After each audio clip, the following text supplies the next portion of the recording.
Alors, écoutez, je vois ça passer dans le Figaro. D'où vient notre goût pour le paranormal? Et là, je me dis, qui d'autre que Christian Page pour répondre à cette profonde question? Mon cher Christian, bonjour. Salut Bernard. D'où vient notre goût pour le paranormal? Et tu as tout à fait raison. L'article du Figaro faisait une couverture, mais excessivement superficielle, de cet intérêt qu'on a pour le paranormal. D'abord, il faut savoir que l'être humain est un animal croyant. L'évolution, là, on a les 2-3 millions d'années d'évolution là, de l'Homo sapiens jusqu'à aujourd'hui, fait qu'on a développé un goût pour croire en quelque chose. Donc, ça fait partie de notre développement cognitif, ce besoin de croire à quelque chose. Bon, évidemment, on retrouve ça à travers les religions, les mouvements spirituels, là, il y a tout un élément de croyance, mais pour le paranormal en particulier, c'est difficile de cibler qu'une seule cause. Donc, le Figaro nous dit, c'est vrai qu'on a besoin de croire à une espèce d'univers enchanté, un univers du merveilleux. Et c'est vrai que croire dans le paranormal nous amène un peu à cet univers du fantastique. On aime le monde de la magie et on aime croire que le monde qui nous entoure a quelques petites facettes qui sont magiques, qu'on comprend pas trop. Donc, il y a ce premier élément-là qui est tout à fait vrai. Donc, on est attiré vers le mystère. Oui, on aime le tout à fait raison. On aime le mystère. On aime ce qui défie notre connaissance ou ce qui semble défier les connaissances en général. Le deuxième élément, c'est de croire, si on croit au surnaturel, on a l'impression, ça devient comme moins anxiogène. On a moins l'impression que l'univers est régi par le hasard. Donc, il y a quelque part dans l'ombre soit des fantômes, des extraterrestres, Dieu lui-même qui intervient. Donc, rien n'est vraiment le fruit du hasard. Il y a une espèce, je dirais, de règle ou d'ordre dans le désordre, et cet ordre-là, il est créé par quelque chose. Donc, ça nous permet donc de situer ou de mettre des visages, des noms, des hypothèses sur le pourquoi du comment. Donc, il y a ce besoin-là. Donc, c'est comme si on reprenait un petit peu le contrôle.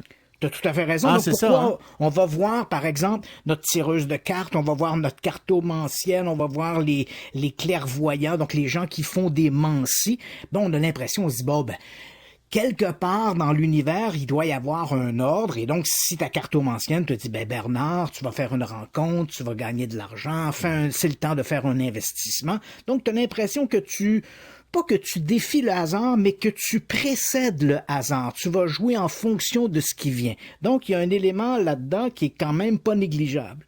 L'autre élément, et ça, le Figaro n'en parle pas du tout, et c'est assez dommage, il faut savoir que dans les populations occidentales, 30% des gens disent avoir vécu une expérience empirique liée au paranormal. Donc, c'est quand même beaucoup, là. Donc, une personne sur 3 dit « J'ai vu des fantômes, j'ai vu un ovni, j'ai vécu une expérience ça peut être des hasards, Par exemple, tu penses à ton frère Henri, puis là, soudainement, tu vas sur le boulevard Saint-Henri, tu vas au dépanneur Henri, puis tu croises ton frère Henri. Bon, là, tu dis « Mon Dieu, c'est incroyable, ces hasards-là. » Donc, c'est ce qu'on appelle dans le domaine, dans l'univers du paranormal, la synchronicité. Donc, les gens diront « Ce n'est qu'un hasard », mais pour toi qui vis ce hasard-là, il est plein de sens. Donc, une personne sur 3 dit avoir vécu des expériences empiriques qui sont liées à l'univers du paranormal. Donc, tu comprends que ces gens-là ont une fascination d'autant plus grande qu'ils ont l'impression de se reconnaître à travers ces expériences. Et ensuite, il y a toutes sortes d'éléments qui font que les gens vont croire au paranormal. Par exemple, croire en l'existence des fantômes ou de l'au-delà. Quelque part, ça devient comme rassurant. C'est inquiétant de penser que ta maison puisse être hantée, mais en même temps, là où c'est rassurant, c'est de se dire, si les fantômes existent, c'est qu'il doit y avoir une vie après la mort. Ah oui, c'est bon ça. Donc, ça devient quelque part, ça devient rassurant. Ça nous amène une réponse à une espèce de question existentielle. Ah oui. Donc, et ça, c'est quand même très important. L'autre élément qu'on doit également retenir, c'est que on n'arrive plus à trouver certaines grandes questions qu'on se posait, existentielles, à travers les religions. Donc, comme les religions reculent, l'univers du paranormal gagne en popularité. Et ces éléments-là, ils sont liés essentiellement au propre de l'être humain, c'est l'élément de la conscience. C'est-à-dire, toi et moi, même si les gens nous disent, même si des scientifiques, les plus grands scientifiques du monde nous disaient, Bernard Drinville, tu n'es qu'une mécanique biologique. Oui. Dedans ta tête, un assemblage Voilà. d'atomes qui, à ta mort, va retourner poussière. Voilà. Mais dans notre tête, on n'a pas cette impression-là. On a comme l'impression qu'au-delà de notre corps physique, il y a comme quelqu'un aux commandes. Tu comprends? Et ça, c'est le propre de l'être humain de créer cette idée de la conscience. Et c'est un grand débat, hein? Est-ce que la conscience, elle existe en dehors du cerveau ou la conscience est-elle une création du cerveau? C'est un grand débat existentiel que même les parapsychologues, les philosophes n'ont pas réussi à trancher. Et à travers ça, donc, on se dit, si je suis plus qu'une simple mécanique biologique, il doit y avoir un monde d'invisible. Et ce monde de l'invisible, ma conscience doit faire partie de ce grand tout qui est l'inconscient ou l'invisible autour de moi. Donc, elle existe en dehors de mon corps physique. Lorsque mon corps physique mourra, il y a des chances que ma conscience, dont une partie existerait en dehors du corps, puisse puisse continuer, qu'il y ait quelque chose si elle continue, c'est parce qu'il y a quelque chose après, il y a une espèce de continuum après.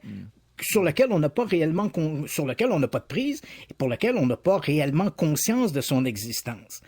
Et à travers tout ça, bien sûr, il y a cette volonté de dire que le monde est plus grand que qu'est-ce qui existe autour de nous. Donc, on voit le monde qui nous entoure. Les astrophysiciens nous parlent d'univers invisibles, d'univers parallèles. Et quand on met tout ça ensemble, notre cerveau aime pas trop ce qui est abstrait. Donc, on aime imaginer un monde où il y a plus de règles, même si elles nous échappent pour l'instant. Ah, c'est très bien, très, très bien. Christian Page, merci. Plaisir, ça m'a fait vraiment plaisir de te parler. Salut. Salut. On se retrouve jeudi, sinon avant.